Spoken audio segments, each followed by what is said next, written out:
Welcome. This is Sports 360. This is Tony Kwalanda. You are live on Look Up TV every Monday from 10 p.m. all the way to 11. This is the place to be. This is the place you win. This is the place you get all the best news in sports making headlines. And besides that, you win and win and win and win. Now, just before we get into the nitty-gritty of stuff, we have some stories or highlights of stories that we've set out for you tonight. And remember, you can always watch us live on Facebook. You can watch us live also on lookuptv.co.ke. You can watch us live wherever you are at any time with your gadget or on your big 90-screen HD television.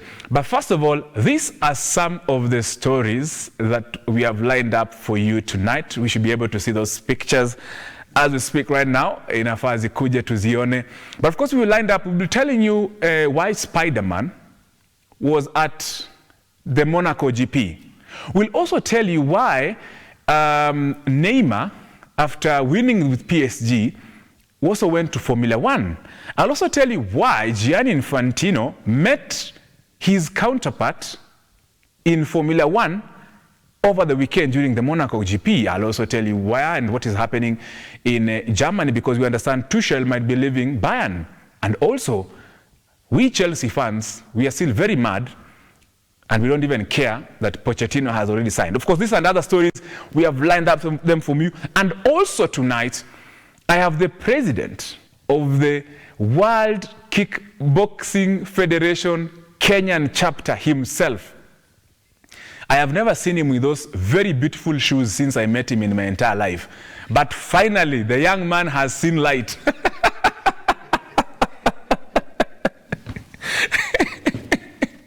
My very good friend Takid is in the house, together, of course, with several other contingent. Of course, in the World Kickboxing fraternity, they are here to share their very beautiful story and the good things about kickboxing in the country. It is a sport that you can take part in. You don't have to play football alone. You don't have to do swimming alone and golf maybe alone. But you can play, you can do kickboxing and has rules and can take you places, not only in Kenya, but across the world. He's actually, Takid just jetted this afternoon from an international meeting with the World Kickboxing Federation. Now, let me just get into this quickly. We have winners. We win on this show. Earlier today, of course, I never do this show alone. I do it with Orange. Today, earlier on, we were visited by a very good friend of ours, of course, Terry. Terry, of course, won. Give us the winner first before the question. Tupatieni winner anaitwa Terry. Terry, I think Terry last weekend, Terry comes from Ruai. If I'm not sure, Ruai or somewhere in Ruiru. Terry came, of course, earlier today to pick her prize, a beautiful top and bottom. In fact, I was able to ascertain that the outfit will fit perfectly, because me, I was looking medium up, close up ya msichana akivaa hiyo sehemu zitaonekana vizuri.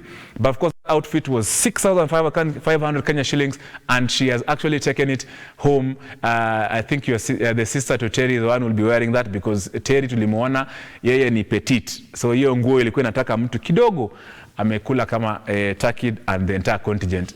Ningependa kuona hizo picha, lakini sijui meziweka wapi. I have my producer, of course, standing by. Chris, hizo picha za Terry ziko tumeziona?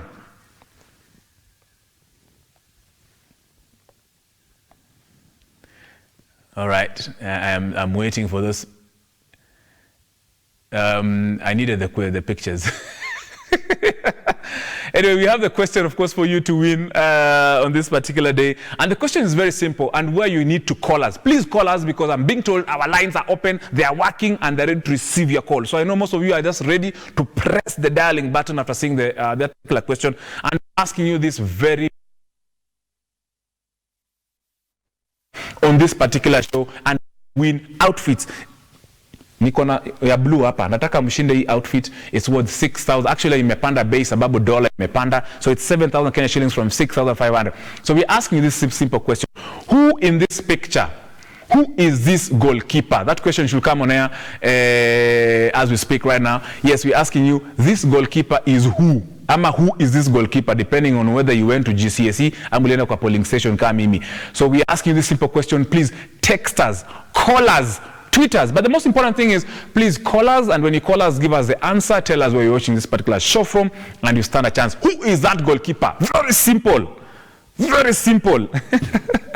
Anza kupiga simu. You can give us any answer by the we accept any calls from any part of this particular country, because we treasure and appreciate the work, of course, you do by watching this particular show. Now, let me just get into it, because I'm being told hapa watu wanakimbiza. As we wait for your call, Harambee Stars, I'll be running to the other side, but just before I run to the other side, Harambee Stars, the coach, this particular afternoon announced or named his provisional squad that will be taking part in a Four Nations tournament to take place in Mauritius. So let's of course take a look at the pictures of the team. Of course, the pictures should be running on our screens right now as we speak, and where I can see, so we can see, of course, the pictures of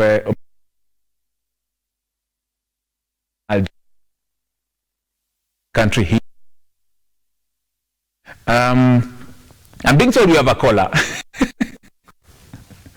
Habari yako? Mutembo, habari yako? Nzuri sana.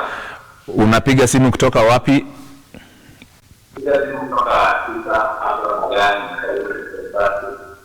Ati kutoka Afghanistan? Unapiga simu kutoka wapi? Ongea na nguvu. Chuka, karibu sana kwa Sports 360. Jibu ya swali yangu ama swali ya jibu yangu ni gani? Uko very sure?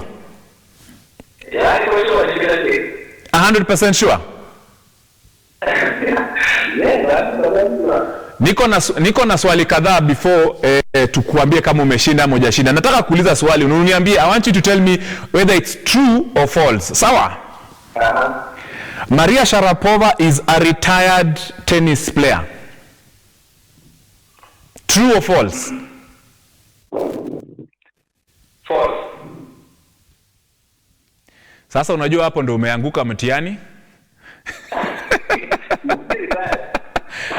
Lakini usipoteze, don't give up. Of course, you can call us many times. You can call us next. Of course, I'll have you another simple question. Of course, I know umejaribu kupata hiyo swali yangu, but keep calling us. Let's give another chance to another person, of course, on this show. We want definitely all of us to win it. We want you to participate in it. It's a very simple question. Kuna picha tunakuonyesha ya goalkeeper amestretch kama mtu wa kickboxing sasa na kupiga flying kick. Niko na watu wa kickboxing around hapa hivi. Wamejaza chest. Mimi nilikuwa nafikiri ni masikuembe ni nafasi kwa zinajaza. But you ask me this very simple question. Huyu mwenye amestretch hivi ni nani? Piga simu. The number, of course, are on your screen, as you can see. Remember, we are live, so when you call us, hata nizuri nimesahau kuongea mtu achuka atutumie salamu. So keep calling, keep tweeting, keep texting, but call foremost before you tweet. At Kwalanda, of course, at Tony Kwalanda on Instagram. Now we have the winners right now. Let me just show you the picture of Terry, my very good friend Terry from, I think, Ruai or Ruiru. She came over here. Oronje and I, we were watu wamestunya miraba minne waluya kutoka wanapandanga basi ya 3x2 ya matunda wakienda Kakamega, tuka sandwich msichana wenyewe, but happy, of course, she has gotten herself a beautiful outfit over there worth 7. Unaona penye mimi nimeshika hapo juu kwa hiyo connection hapo. Hapo ndo kulikuwa na maswali ngumu ambayo Terry atatujibia. But well done, Terry, for, of course, winning this particular outfit. We appreciate you, and of course we like and continue sharing the good news that this is the place, Look Up TV, to win. Now, naomba sasa mnipeleke kwa Kasarani nione watu wa Harambee Stars, because Harambee Stars have a full squad that is raring to go to play in Mauritius during their Four Nations. Sijui kama hizo picha zimeshafika ndio hizo. Yes, sasa zimefika hewani, mimi nataka ni cross huko. And I'll also just draw in my good friend Oronja ako stand by hapo pia. Na Oronja ananiambia ati kuna mtu anaitwa Omala inafaa kuwe kwa timu. Wewe na watu wa Omala mnataka tu mkue kwa timu pekee Oronje. No, babu mkubwa amefika. Babu mkubwa amefika kutoka of course ametoka Qatar, ako sawa. These tournaments yenyewe Ronja, do they make sense to us? Are they just there to fill in those empty calendars that we have, or friendlies? I know we have friendlies all over the world and stuff like that. Do they make sense to us? Because we never benefit from them anyway. We're just being tunajaza tu namba. Tunajaza namba na kujaza ndege. Na kukula per diem ya Mauritius. From my own opinion, I actually think these tournaments ziko important one way or another, because considering the fact that tulikuwa na dry spell kwa hii ball. Yes. Unaona? It was easy drama zote. We've not been on the big stage. Yes, and just the other day we saw the match against ilikuwa Iran ama Iraq. Hizi country we confuse hizi countries za vita. It should have been Iran. Okay, in as much as it was a good team, and we also considering the fact that walicheza pia World Cup, uliona vile ilitutea down kimpango. So I think we need these friendlies more often. Yes. Juu tukiendelea kukaa hivi, you know, we have our neighbors there Tanzania, we have Uganda, na wanacheza ball. Ndimu wanaicheza kweli. Na in as much as Kenya, we do take that tunachukulianga hii kitu for granted, tunasema ati Uganda haiwezi tupita. Trust me, these people are coming because they are investing in their sports. Hawana drama ka vile sisi tunacheki hapa hivi. Yes. So sijaangalia the squad itself vizuri, but I had some concerns even with the other squad. Why are you not including the likes of Omala? Unaona, kuna kitu atuambiwe, kuna kitu atuambiwe, because he's a top scorer, he's a good guy. He's also a poacher. Tukiangalia game zake zote against Gor Mahia tunaweza sema yeye ni talisman kule Gor. Yes. Ndiye anawatafutia mabao, but we are not seeing him in the national squad. Ama kuna kitu watuambi ako indiscipline. Na unajua tuko na president wa world kickboxing hapa. Of course I have Takid Master himself. Atakuja part ya pili, but nilikuwa nataka nikuwe na seamless introduction na sliding in of the show, ndo asimsifishangae huyo nani hapo. Of course you have Takid Masters. He's the president of naisema vizuri, World Kickboxing Federation Kenya. Yeye ndio anawakilisha, yani yeye na Nick Mwendo wako WhatsApp group moja. Nick Mwendo ni president wa football, Takid Masters ni president wa World Kickboxing Federation ya Kenya. Si nimesema vizuri Takid? Lakini shida za Takid Masters ball nje. Si nje. Zote ni sports. Hata kwenye nilikuwa nataka kuchangia sana ni hapo kwenye Ronja amesema hapa Kenya yenyewe tumelalisha, na ni ukweli kwa sports zote. Na hiyo ni kitu hata mimi unikasirisha tu sana. Sasa ukiangalia TZ inaweza kuwa na stadium yani nzuri aje yenye inaweza hadi host watu vizuri. Imagine. Na sisi Kasa tukizaliwa, hata before tuzaliwa, hata mababu zetu wakizaliwa Kasa ilikuwa. Na iti Kasa ndio tunajivunia international stadium. Can you imagine ukienda kwa rooms zao za changing rooms, kienda nini? No. Hiyo ni kitu lazima tuamkie sasa. So hapo ndio naweza changia kwa ball pia. No, uko na content. Naona wewe uko tu sawa. Alikuwa anani-enjoy akijui ball. President is well briefed. Now we had, of course, Vihiga Queens. Vihiga Queens they recently won the Premier League ya Madem. Yani hao ndio Manchester City wa Madem huku Kenya. Mazencheki na njumanga hiyo. So of course we have those pictures, they should be running on air, where they were receiving a check of $1 million shillings, if I'm not wrong. That's around 10,000 USD. That is of course Doris Petra, the vice president, alafu na president. Hapa president hangekuwa, angewachia wanawake wapatiane hiyo trophy. That was also my concern, because unajua imefika time penye we should accept these little nitty-gritties that are happening in Kenya and we let them move on. Kwa sababu hii ni tona ya madem. Wewe kama mwanaume unaenda hapo kufanya nini? Nini unapeleka hapo? It also brings my concern to some other things ambazo nitazisema tu as we go by, but I honestly think it's a wake up call also to female journalists in the country. Wamejikaza sana and I think it's high time sasa wachukulie hiyo mantle and they should stand out to be counted counted when it comes to such forums. I saw the likes of Toto Arege pia Monaco Hanson Deck kwa hii maneno. Unaona, so I think inafaa pia yeye ashikane na wengine, they own up these specific things because these are roles that they should be taken upon with them. Na itakuwa fiti sana. You know, it's even easier tike umekuwa kwa hii ground for long. You can tell saa zingine hao madem, if they want their grievances aired, it's easier for them maybe approaching a female sports journalist rather than a man. Unaona, na pia akiapproach female anamuelewa ile fiti kabisa kushinda nini? Kushinda vile sisi wanaume tutawaelewa. So in as much as sports is a general language, tutaelewa mwanaume na mwanamke. To draw line kidogo. Lazima tukubali. Hiyo Taki najua tatuambia hapo, but Taki, of course you mentioned very important thing about Tanzania. And I want to bring in Yanga at a stadium. Yanga have won their Premier League so many times. And now they are in the CAF Confederations Cup final. First leg walipigwa. Walipigwa na Algiers, jina zingine ngumu of course. And looking at how Yanga, Takid ndio hiyo, uko stadium inajaa mpaka watu wanalala nje. Takid, can you imagine? Juzi nimesikia His Excellency President wetu William Samoei Ruto akisema vizuri sana wakati Gor Mahia, na mimi sijakwambia uanze kuingilia story mingi kwa tafadhali. Sawa, mimi nakwambia tu vile kuko wakati Gor Mahia ilienda kucheza na mashemeji wao, ilikuwa inaitwa mashemeji dabi, lakini najua kwa nini nimemwambia hivyo, najua kwenye angedunga.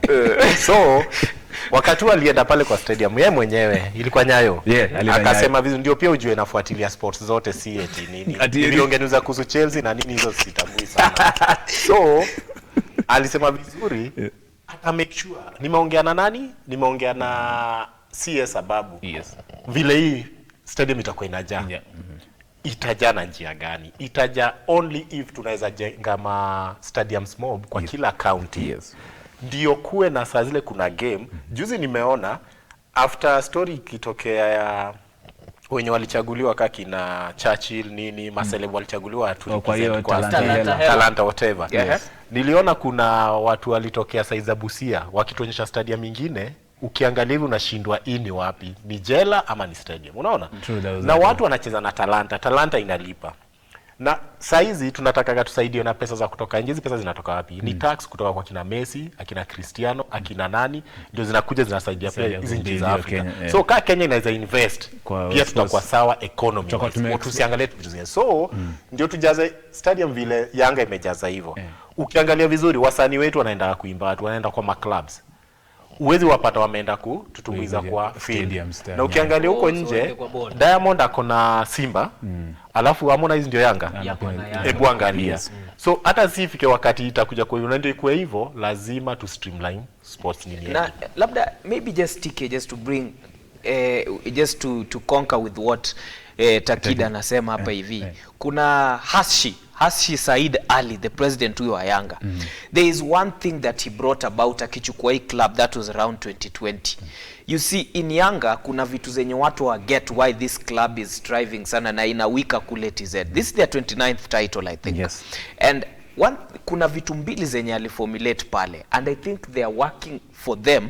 Na ndio inafaa hizi clubs za Kenya, we must bring those things here.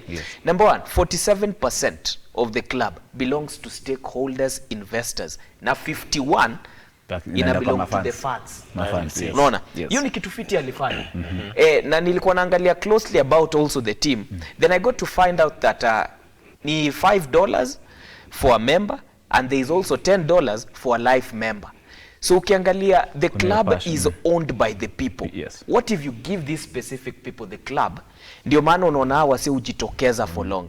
The good pictures that we were seeing on air, tulicheki kamzee pale kamejitokeza kuona ball kabisa.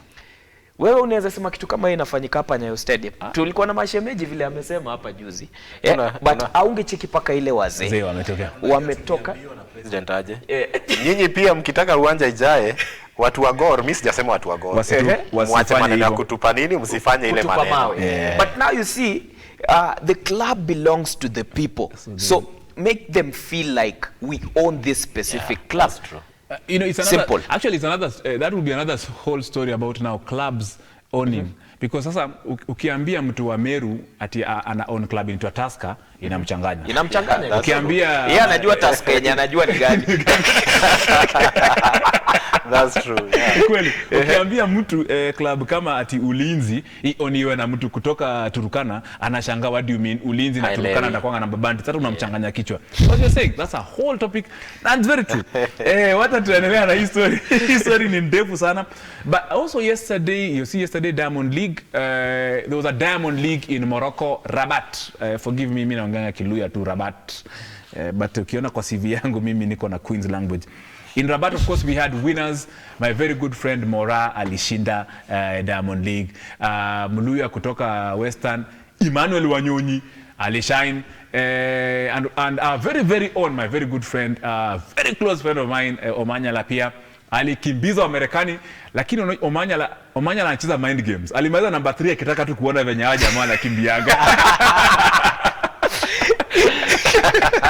like Tony, kwa hii story ya Omanyala, one thing I can say for a fact is that najua watu watanikashifu kwa hii story, but nimeangalia fiti sana nikaona kulikuwa na Tebogo, the guy from Botswana. Yes. Kulikuwa na Simbine. Akani. Yes. These are, na Omanyala mwenyewe, these are 3 Africas. Yani ukiongelea tu 100 meters hao ni finest. Unaona? Na Fred Kelly huko US, ukiangalia time yenye alikuwa amekimbia, his personal best, yeye alikuwa amekimbia 9.7. Hiyo ni PB yake. Na ukiangalia Omanyala, who was from a recent form, hiyo ni Kipkeino Classic, alikuwa amekimbia ngapi? I think it was 9.84 or something. Na race ilishindwa na ngapi? Mwenye alishinda Fred Kelly, I think he had 9.9 whatever. Kumaanisha hata Omanyala yenye alikimbia Kipkeino alikimbia fiti kushinda umse. Na Kenya naweza sema ilifanya Omanyala akashindwa pia to some extent kukuwa number 3. Mimi nitaenda na Lane. Okay. Lane yenye alikuwa haiko in favor. Hiyo Lane ilikuwa hii side nyingine, because if you watch the heat closely, utarealize Omanyala akikimbia, he focused so much on beating who? Fred Kelly. Yes, alafu akanisimbine akatokea tu huko kaka Lonzo tu. Watermelon. Akashinda. And that forced him to be at number 3. Lakini tunajua yeye ni GOAT. That's the first loss this season. Sisi tunamtambua. Tungoje Florence huko Italy. Ni mingi. Tuone sasa kutendaje. Diamond League ni nyingi, alafu ilikuwa meet up. Hapo ni ma OG. These are GOATs in whatever they do. So hata number 3 alijikaza sana. Alifanya poa. Alifanya poa, yes, na pia tukubalingi. Kishindwa tu celebrate, kishinda celebrate. Huyo Tafute nini? Ako sawa, alifanya vile anaweza. Na hiyo story ya line unaonaje? Nilikuwa nasikia ikisemekana coach wake inafaa angalie story. Because last time pia alipenya kwa line nyingine. Alafu jana ama ni design gani sasa hii? Hiyo ilikuwa just a step up kwa the other line, but it was approved. So hiyo ilikuwa tu propaganda ya watu wenye wanaongea, but hii kwenye hii tunaelewa hii itakuwa hii ni Lane. Hii ni Lane, of course. Amelan is the first for him to be there. Wacha nikimbize kidogo rugby. Kenya Lionesses have made it into the 3rd tier. I'm happy wako kwa World Cup. Wacha tu niseme hivyo so that my audience najua Ronja ni mtu ya rugby. My audience in Manda Shivanga pale katikati ndo wajue. Wako kwa World Cup, but kuna tournament ya World Cup inakuanga na certain levels, division 1, division 2. Nimejaribu hapo Rogers, nimejaribu. Umejaribu kabisa. Lionesses wamepata ticket promotion 2025, I think ndio itakuwa na it will be a 6 team format. Yeah, 6 team format. I think Kazakhstan, Ireland have qualified. Kuna wengine zio watoka Asia na mengine huko. Watacheza hiyo tournament. So this is something big for kina Murunga and the rest of the technical day. Exactly. It's something big, and kudos for them, because it was also a tournament yenye tukiangalia pale. We went in huko Madagascar, tukaanza na Madagascar, tukaipiga, tukapigwa na South Africa. Kama kawaida, alafu tena tulimaliza siku na Cameroon. Just to bring up a convo that ilikuwa convo tu na Lin Washira leo asubuhi in regards to this specific one. And Lin was so categorical, stating the fact that Kenya, they are not the ladies actually the ladies tried when it came to this particular tournament, considering the fact that ukiangalia countries like South Africa, they are doing this pro, unaona, lakini hao mademu wetu wanapiga hustle, alafu tena ndio wanarudi kwa sport, but at the end of the day they still manage to put the country's flag Hai. Sasa sijui pia Takida atatuambia huko kwake. Takida anajua pia huko kwake. Kwenye amepangaje kufanya ikuwe pro. Atatuambia in detail baadaye, anajua anatuguzia. Unacheza kickboxing pekee au ufanye uchezi kickboxing alafu wewe ni hiyo unataka nijibu saa hii ama unataka nijibu baadaye? Tupate sneak preview. Kuna mahali nataka kuguzia. Hii country hata mimi wanga inanichanganya vile uchanganyikiwa pia unasema kuna vitu unasema Kiluya. Kazakhstan. Hii country inafasi kama presidents wa federations na pia ministry yetu ya sports inafaa itembelea hii country. Ina siri fulani nzito sana. Muay Thai World Championship ilichezwa na imani yao walichukua, na Muay Thai ni ya Thailand. Sawa? Wakachukua world number 1. Juzi boxing Afrika mzima kuna country ili toboata from preliminaries. Nao ndio walichukua tena number 1. Saa hii tena wako kwa rugby wamequalify. Hii country ina siri gani kwa sports? Lazima tutataka kujua. So inafaa tuitembelee ndio tuchukue ile kitabu wako nayo tuanze kusoma reading that book. Hapo ndio naweza kuzia. Ladies nitajibu kwa kickboxing baadaye. Ndio hiyo sasa. That's true. Of course umesikia, that's why you needed the president Takid world kickboxing atuambie vitu. Now I think naambia nikimbize kwa break, but before break I'm requesting my colleagues, my team, my producer and my director, the Kenya Golf Union chairman. We have a new team that will be taking over Kenya Golf Union. It's already in place. Let's listen in to what the chairman had to say and the plans he had, so that you can see if Takid can replicate the same akituongelesha after the break. But wacha tusikize chairman Philip Ochola. But now for me it's now to focus on development. We want to partner with government, we want to partner with R&A on the high performance, but most importantly we want to partner with the PGA so that all our children who come from high school can join the degree programs that are being now offered by PGA but have it based here in Kenya. My vice chairman, he has an IT background. He's also a rules official, so I know with him at the tournament, as a tournament director, there's very good backing on that. Look at our treasurer, he's articulated for the second year running. His finances very well. I have Frank Kombua, who's good in marketing. Brian Akun is a corporate person. Sami Temere has a background in banking. We have Ndiga Githai. Ndiga Githai is quite good in marketing in his day-to-day life.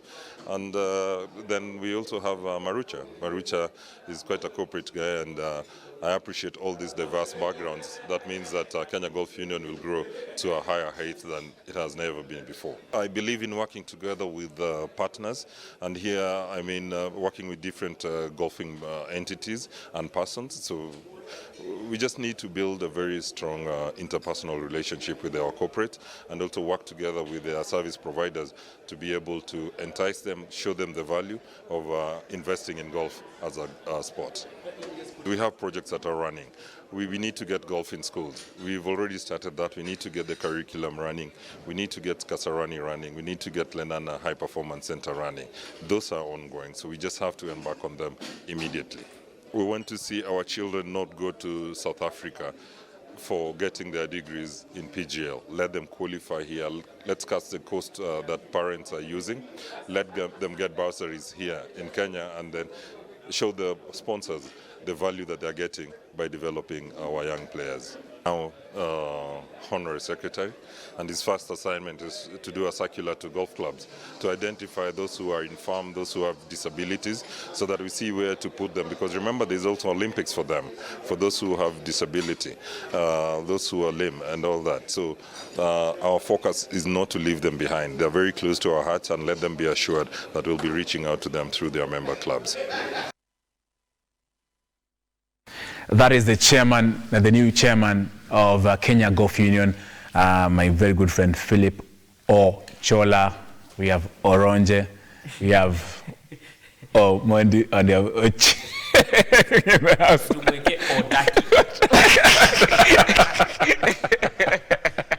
Remember, if you're joining us, this is Sports 360 live on Look Up TV.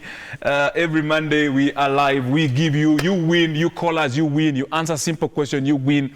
So the numbers are below the screen. You can call us. Earlier on tonight, I was able to meet Mheshimiwa, it should be Emily Kiambati. Today, of course, she was having an interview at Muzingi TV, and I met her, a very lovely lady. Wherever you are, Mheshimiwa Kiambati, thank you so much for giving me a warm hug on this cold night. Ni venye tu yani mimi nimechukuliwa.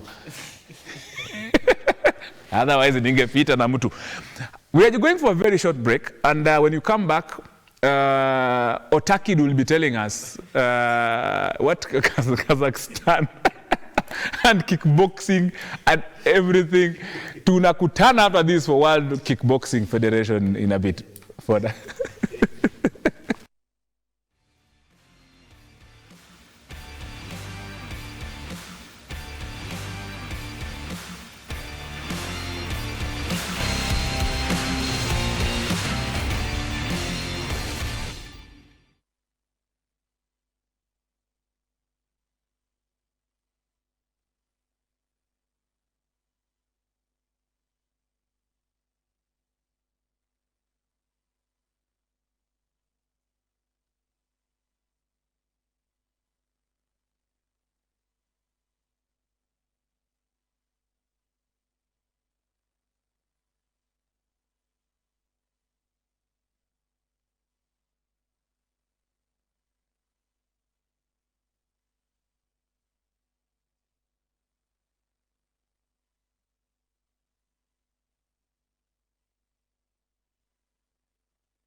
Chelewa hata usipumue.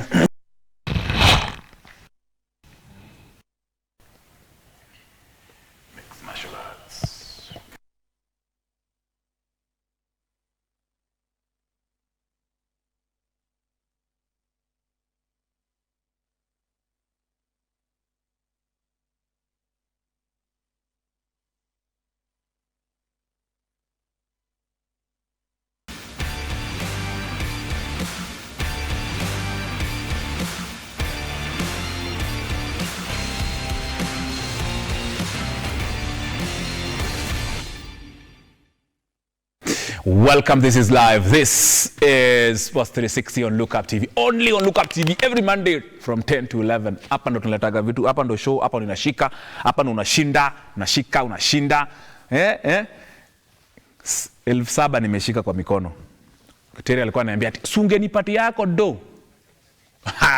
Now for you to win this, I want to ask you a very simple question. It's the simplest question. You never get this kind of questions anywhere else. Wengine wanakulizanga ati tell us which year nani. Mimi sitakuuliza year. I put a picture and ask you. Na picha yenyewe ndio hii. Nakuuliza huyu goalkeeper ni nani? Wacha nikupatie clue. He's a former Chelsea goalkeeper. Nimekupatia clue. Call me right now. Tweet me if you want at Kolanda Tony on Instagram. Go to Lookup TV on Instagram, on Facebook, on Twitter, enda huko. But the numbers on your screen, call, tuambie, and you win yourself this. Na nikijisikia nda kudunga do. Ni mwisho wa mwezi niko na pesa. Na niko na president. Hillary, karibu kwa Sports 360. Hillary, habari yako?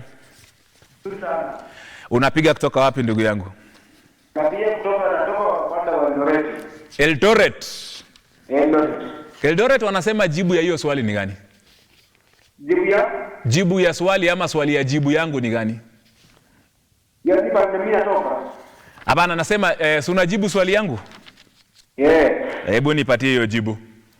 Aje gani hiyo? Hebu nizo. Nikuuliza swali, uniambie true or false.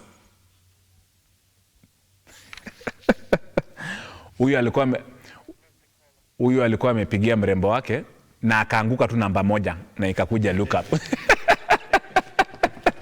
Ona vile tunaangukianga mafanzo na watch. Alikuwa anapigia demu yake amwambie unisikize sauti yangu kwa Look Up TV. You can call us by there and just tell salams by there. Kama utaki kushinda ni sawa. Now let me welcome in. I have my very good friends. Finally tumeleta Kevin Ochieng hapa. Kevin Ochieng is a top coach for mixed martial arts at Dragon Fitness Arena. Dragon Fitness Arena iko area gani? Iko along Wanye Road. Wanye Road. Si hapa nyuma. Iko tu hapa karibu. Buda ndio maana nimecheka sana kama hapa amesweat. Walipiga shower before come show. So Kevin Ochieng, of course, Onyango amemake time, of course, from Dragon Mixed Martial Arts. Hapa hivi watu wanye hapa mko mna watch. Mkikosa kuwatch by the way tunafunga gym yenu. Ya Kevin apeleke gym yetu Kakamega. And of course we have amekuja pamoja na president wa World Kickboxing Federation ya Kenya, Takid Masters. Takid Masters mnamjua, jina yake huko jina yake yenye kwa certificate yenye alipatiwa president ni Mr. Japheth ngoja Adongo. Yes. Adongo aka Takid Masters, but Takid anapenda apendi ya ID. Anapenda hii yake ya ukora ya kwenda. Karibu sana president. And of course very good good friend Kevin. But let me get into it. Kickboxing imefika wapi in Kenya? I mean just in short, president, kickboxing hatuisikii. Kickboxing inafanya nini? Mnafanya iko wapi? Watu wanakutana wapi? Madem boy wapi? Nini inafanyika? Ni swali nzuri sana umeuliza.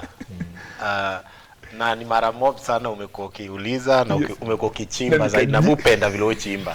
Because last time niliwaikuwa na wewe many years ago tukiwa vijana wadogo, uliniambiaga vile umenijua na kutoka unijue nimekuwa nikipush na nina fight ya kickboxing sana, which is true. So kickboxing inaendelea kuinuka, lakini ni vile tu umeusema inafahamu kuwe na passion ya kitu kwanza before muangalie vitu vingine, ndio kitu itaenea zaidi. So kickboxing inafanywa na wanaume, wanawake, watoto kwa wasichana. So haina umri. Jusi uanza kufunza watu kutoka miaka 3.5 mpaka juu kabisa vile utaweza. Alafu kickboxing ni mchezo wa mangumi 50% na miguu 50%. So ni ile tu mtu amecheza dondi na baada amerudi akacheza martial arts nyingine kama taekwondo, karate, vitu kama hizo zote zina mixiwa ndani na kwa kickboxing. Alafu hapo kwa kickboxing kuna aina tofauti. Tuko na Muay Thai inatoka Thailand. Alafu tuko na K1 pia, tuko na full contact inatoka America, tuko na zingine kama light contact ziko ndani ya hii full contact pia. Alafu tuko na hii nyingine inaitwa semi contact. So nikizimention ama nikiziname zaidi hata wengi wataelewa. So nikitry kutofautishia watu inakuwaga hivi. Kama watu washai watch movies za Van Damme alikuwa anacheza full contact kickboxing. Alafu tukirudi kwa Ong Bak anacheza Muay Thai. Ndio maana unaona anatumia elbow strike, anatumia knee strike, anatumia kila part of the body. Sasa kuna tofauti. Vile niko hapa wengi wamekuwa kiniona nikitoa National Competition Secretary, hiyo ndio ilikuwa post yangu, nikiwa ile pande nyingine inaitwa Kenya Kickboxing Federation. Now wako affiliated to a body, international body inatoka Italy inaitwa WACO, World Association of Kickboxing Organization. Sasa hapa kwenye niko nilienda nikapandishwa cheo pande nyingine nikachaguliwa huku, sasa inaitwa World Kickboxing Federation Kenya. So tuko na bodies tofauti na tofauti yetu ni kuwa tunacheza michezo different hivi. Hao wanacheza ile inaitwa amateur pekee, Kenya Kickboxing Federation. Na mimi pande yangu ya World Kickboxing Federation Kenya tunacheza amateur lakini tunaita undercard na bado tunarudi tunacheza professional. Na mimi usema hivi, si eti kutetea pande yangu na pia bado hata nikitetea ni sawa kama kiongozi. Pande yangu ni kuwa vijana ikuwe ni mpira, ikuwe ni mchezo yote. Mtu takaga akifanya akiwa amateur akuja ata professional. Ndio baadaye atakiritaya na nitaka amepata amefaulu kwa njia inafaa. So sisi pande ya World Kickboxing Federation tuko na amateur na tuko na professional, lakini side ya Kenya Kickboxing Federation iko na only amateur. Na bado vile wako na amateur wako na 2 styles, full contact na K1. Pande ya World Kickboxing Federation Kenya tuko na Muay Thai, tuko na MMA. MMA ni mixed martial arts. Hata kani kupigana hapo chini kama sasa ile ya Adesanya na bado tuko na McGregor. Alafu tuko na huyu mbunge wa ni senator wa Uluyani, ile bullfight. Nani? Bullfight anaitwa mixed martial arts. Sio mixed martial arts. Ile vile mnapigananga ng'ombe zinapigana pale, hata nyinyi mnapigana chini saa zingine. Unaita ng'ombe zote zinapigana. Yaani unaita ng'ombe zote zinapigana mua. Sasa mimi nasema ni vizuri sana mimi kama president wa kickboxing sasa WKF niamue nipeleke pia huko kiasi, nadhani naweza kupata wachezaji wazuri sana wa mixed martial arts. Umeanza na mimi. Sasa unachelewa naenda kwa nani huko kubani. Ungeana na mimi jana. But Kevin, when do you train? Wanye is just right here where our offices are.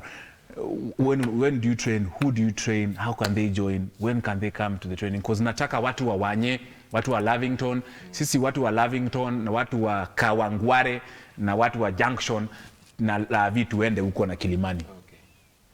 Okay, generally training zetu pale, let me say the kickboxing. Yes. Like from 5 to 6, then 6 morning, 5 to 6 to 7, 7 to 8. Always have some group training. That's now physical fitness. Yes. That's we have weightlifting, everything and other things. Then from 8 going on up to around 4. Yes. Now there anybody can book the classes. But now our general class we always have during weekends. That's where we find many people. Na mtu anataka kama aje, mimi ni mgeni Nairobi, mimi ni mgeni Wanye, ama mimi ni mgeni ku Junction Kilimani, na join aje?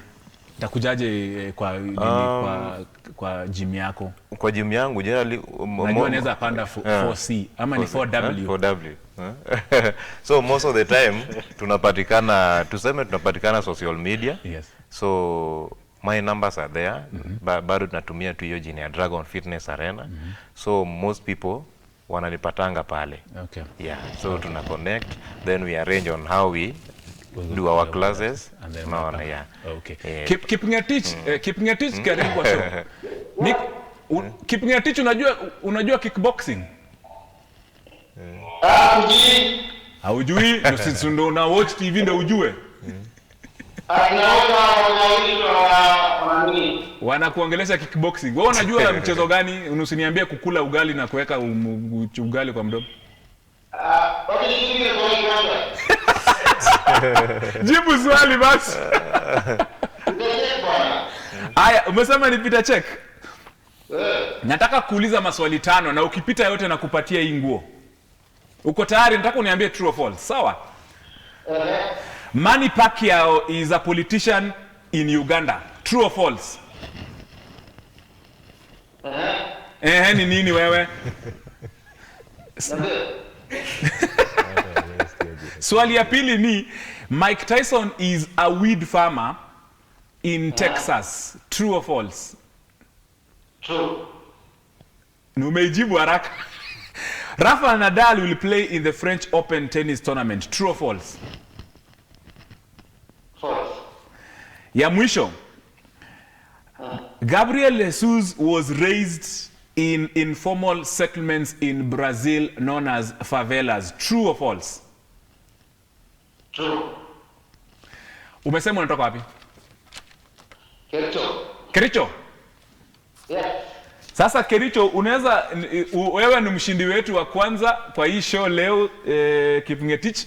So tutachukua na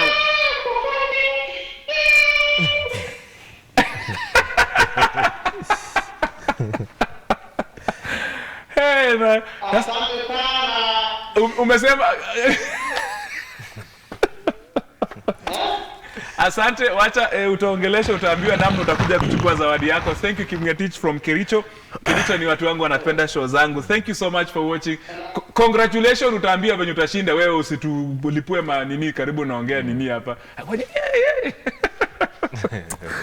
Takid, let's just get into it quickly. Takid, let's just, what does it mean for you to be president of World Kickboxing in Kenya? What does it mean? What do I gain as a Kenyan, whether doing kickboxing or not?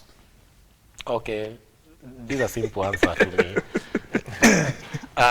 What people would gain with my leadership as the World Kickboxing Federation Kenya president is that number one thing, even if you're not a kickboxer, there's a way we would enroll some people. Let me say there would be some scholarships with the Australian government that we'll be talking about. In fact, yesterday I was talking to the world president himself.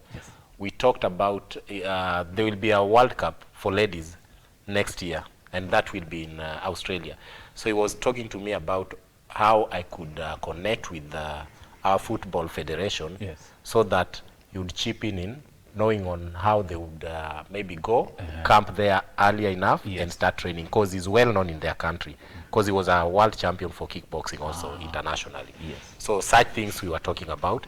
That's number one. Number two, to me as a president of World Kickboxing Federation Kenya, is not only the gain for kickboxing, it's a gain for all combat sports. Because remember I started with karate. It was known as one wado, then nowadays it's known as Tongil Modo. While I was at the age of 12, then I switched to taekwondo, again now kickboxing. So it's like a family, it's a martial arts family in this nation.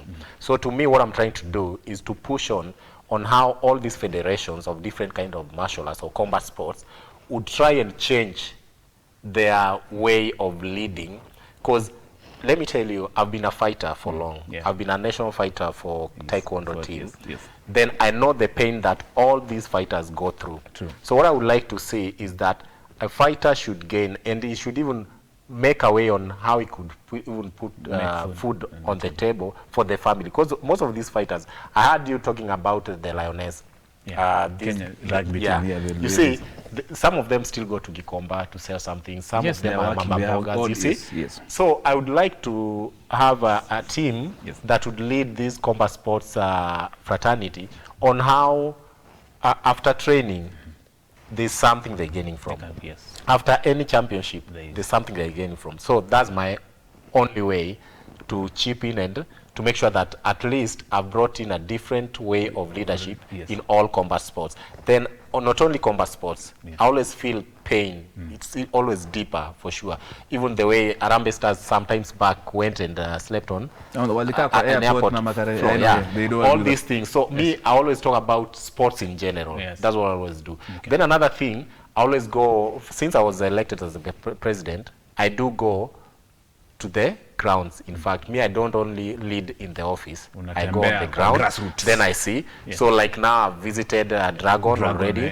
I visited Kayole, I visited Korogosho. Now this week, on Saturday, I'll be visiting Nakuru to go and see the clubs that want to affiliate with us. Then another thing, I'm giving the leadership space for all these players. If you're a player, if you're a coach, you can come and face me and talk to me. And you rectify me on what we can be using in the leadership to make everything move forward in a smooth way. And I want to bring in, you mentioned about something, Kevin, najua Jimmy na kuangana do. Hii kickboxing sahi, okay, president anasema ataleta do. Does it feed you? This sport, has it fed you?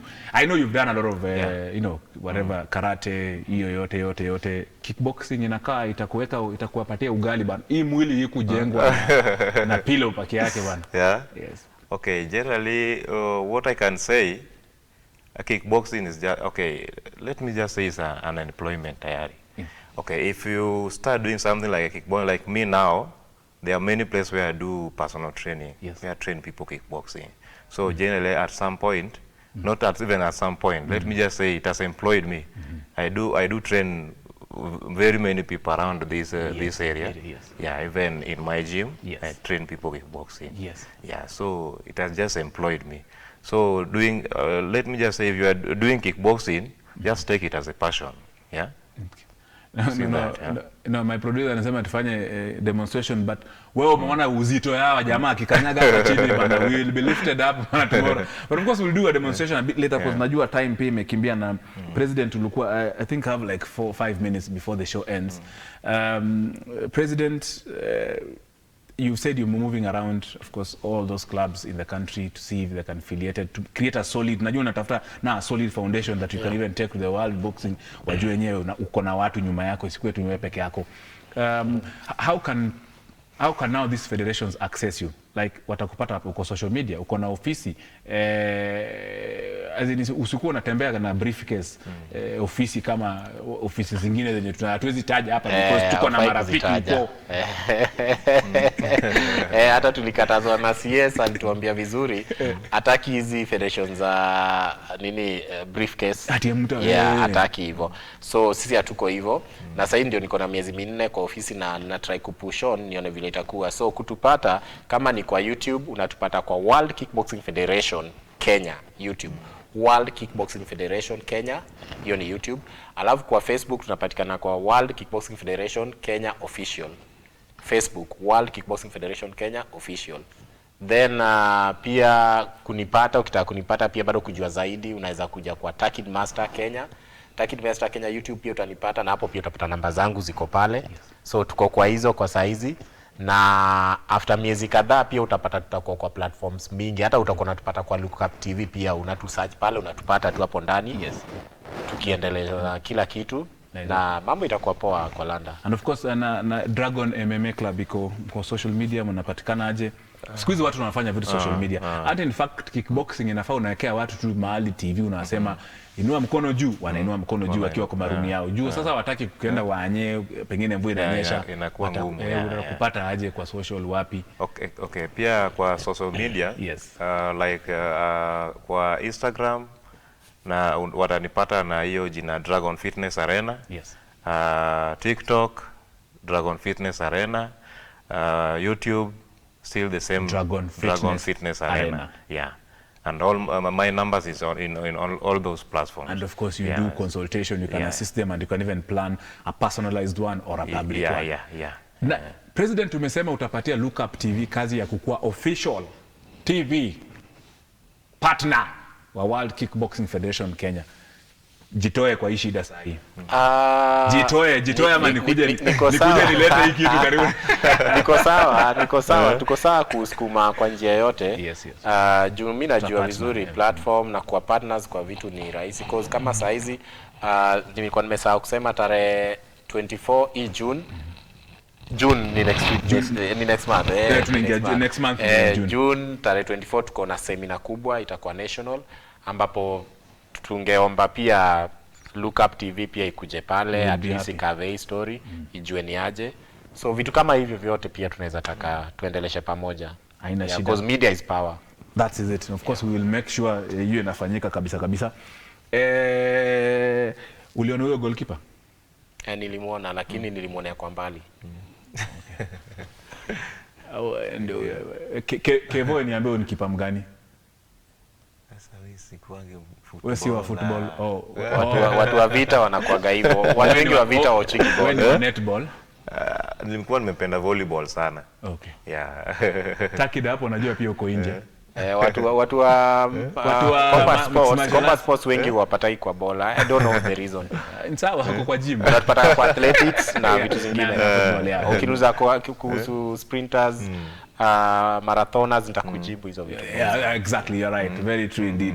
The president of World Kickboxing Kenya Federation, Takid Masters Kimpena Japheth. Thank you very much for making time. Na muende kickboxing, by the it is a big sport. Kina Adesanya, I mean, from just I know there are different things as in terms of all those variations venye amesema, but that mimi nimeambiwa leo it pays. Adesanya anasikia event kaya alikula karibu ilikuwa ni 5 billion ama 10 billion. Alipata hiyo 5 billion. Exactly. It's some serious from Nigeria. Oga na sasa Oga wakuja hapa watupige tena watupige huko nje. So we have kuna Waluya Kakamega huko mwanzo kucheza kickboxing, tafadhali ni mwili yenu. Kevin Kevin Onyango from Dragon MMA Dragon Fitness Arena. Dragon Fitness Arena on all social media platforms. Wako based in Wanye. They can give you personalized training and of course consultation in terms of how you can get into kickboxing. Takid Masters ni mtu namjua everywhere. Tafadhalini, that's the sport that is incoming. Tumejaa kwa football. Nasikia kuna kola wa mwisho. Karisa, habari yako? Nzuri sana. Unapiga simu kutoka wapi? Sogoto Kikuyu. Sogoto! Najua sasa umejifunika blanketi mbili. Kama hauna mtu karibu na wewe, najua ni moto. Baada ya mtu uko na moto. Ni moto tu. Sawa ndugu yangu. Niambie, hiyo picha uliona ni nani huyo? Peter Check. Peter Check. Nataka ujibu maswali yangu kama 4 nione kama unaweza shinda kitu yoyote leo. Tiger Woods is married to a Brazilian singer. True or false? False. The World Rally Championship will be held in Kenya in July. True or false? True. Chief Justice Martha Koome plays golf. True or false? True. Umesema kwani wewe ni lawyer? Nasikizanga show. Romelu Lukaku has roots from the Democratic Republic of Congo. True or false? False. Kenya, Uganda, Tanzania, and South Sudan will host the 2027 Africa Cup of Nations. True or false? True. Michel Platini is a FIFA official. True or false? Ni false. Umesema unaitwa nani? Karis kutoka Sogoto. Karis umeni... You have called. Iko maybe.